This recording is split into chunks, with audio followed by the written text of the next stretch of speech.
Bom dia. Hoje nós vamos falar um pouco sobre Brasília, né? É uma questão que sempre se coloca.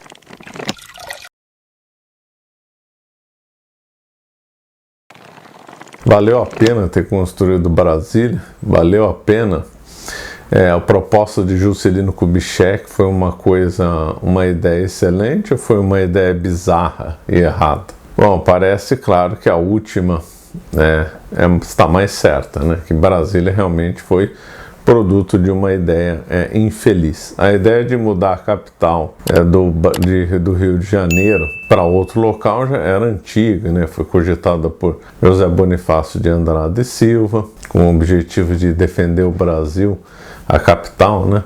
de alguma ameaça externa. Depois, na primeira Constituição da República de 1891, já se definiu mais ou menos onde seria a capital.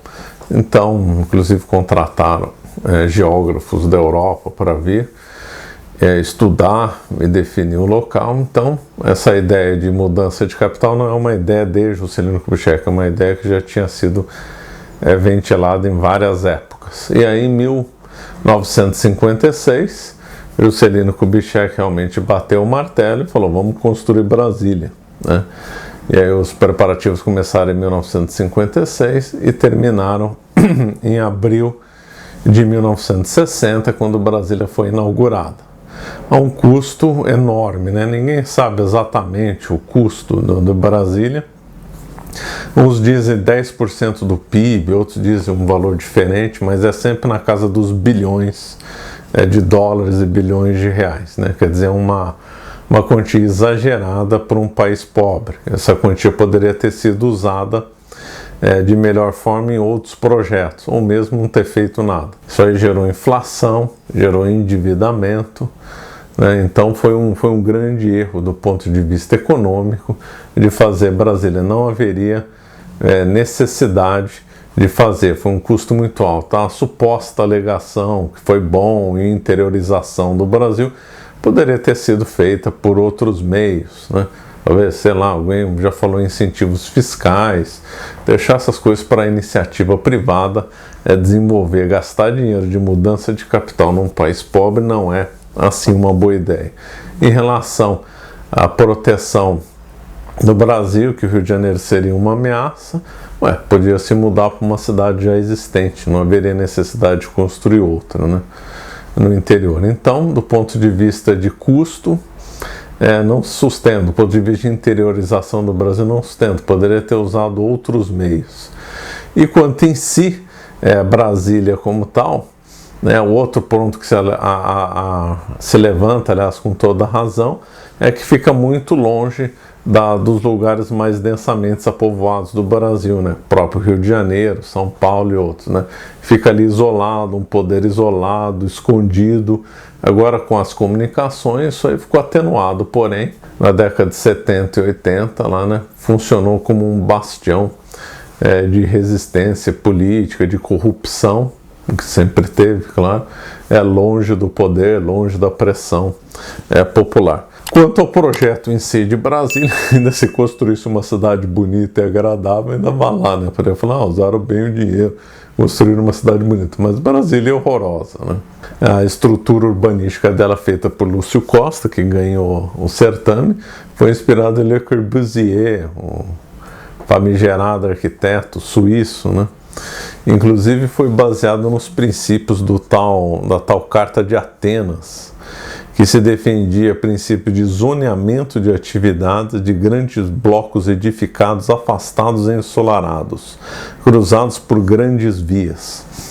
Essa ideia de grandes vias e zoneamentos exclusivos, ou seja, haveria um setor de hotéis, setor do comércio, setor de residência, é uma ideia infeliz. É muito mais agradável uma cidade que o comércio esteja próximo das zonas de residência e hotéis também misturado com restaurantes e zonas de compra. Então, setor de hotéis num lugar e setor de restaurantes em outro e comércio em outro realmente é uma ideia infeliz, né?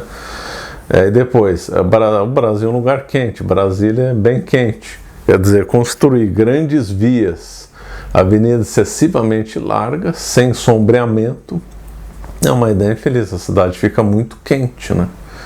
O ideal quando tem cidades muito quentes é que as ruas sejam mais estreitas, para ter sombra, para que seja agradável andar a pé, né?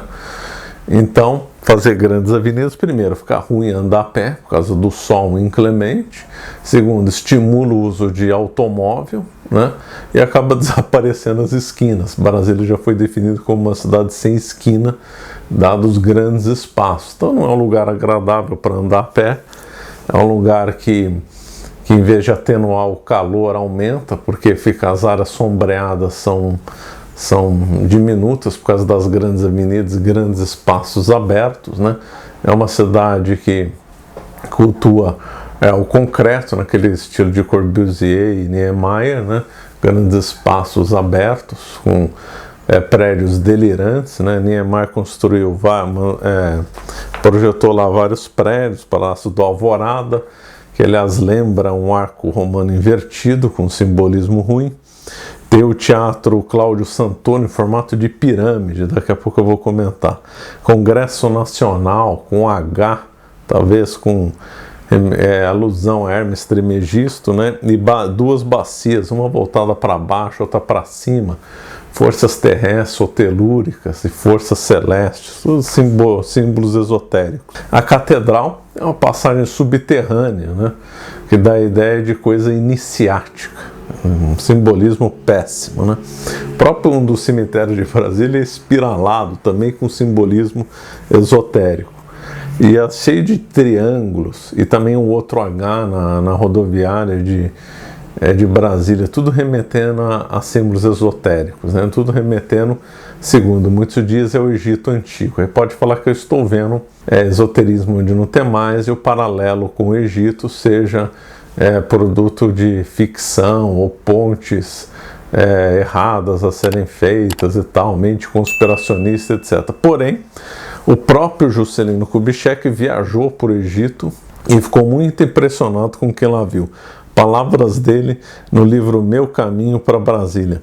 Levado pela admiração que se tinha por esse autocrata visionário, né, um faraó egípcio, cuja existência quase lendária me surpreendera através das minhas leituras em Diamantina, aproveitei minha estada no Egito para fazer uma excursão até o local onde existira Tel El Amarna, uma capital construída pelo faraó Akenaton. Ou seja, Akenaton construiu uma capital, estava em outro lugar, construiu outra, em um outro local, uma capital nova. E agora o mais impressionante é o que ele fala abaixo, Juscelino Kubitschek. Hoje, tanto tempo decorrido, pergunto-me às vezes se essa admiração por Akenaton, surgida na mocidade, não constituiu a chama distante e de certo modo romântica que acendeu e alimentou meu ideal realizado na maturidade de construir no Planalto Central Brasília, a nova capital do Brasil.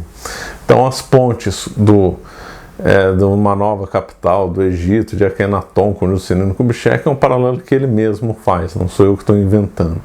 E depois o Congresso Nacional com aquelas bacias alternadas ali, claro que sugere símbolo esotérico. E depois o teatro em formato de pirâmide, realmente dá tudo ideia que Brasília teve uma concepção esotérica, assim. O próprio projeto piloto, que é a Ave Fênix, né? Faria uma alusão à ave fênix, aquela que ressurge das cinzas, é compatível com o projeto de Juscelino Kubitschek de construir um novo Brasil, novos ideais, novas visões, desenvolvimentismo, etc. Então, Brasília, do ponto de vista econômico, foi um desastre, e do ponto de vista urbanístico, péssimo, com símbolos horrorosos, né? Conta-se que Juscelino Kubitschek teve grande amizade e admiração com Chico Xavier, coisa que ficou meio escondida, porque o Brasil é majoritariamente católico. Inclusive, Juscelino Kubitschek consultava Chico Xavier para determinadas decisões. Então, Juscelino Kubitschek era mais um daqueles católicos de IBGE. No fundo, tinha uma visão, sim, esotérica, né?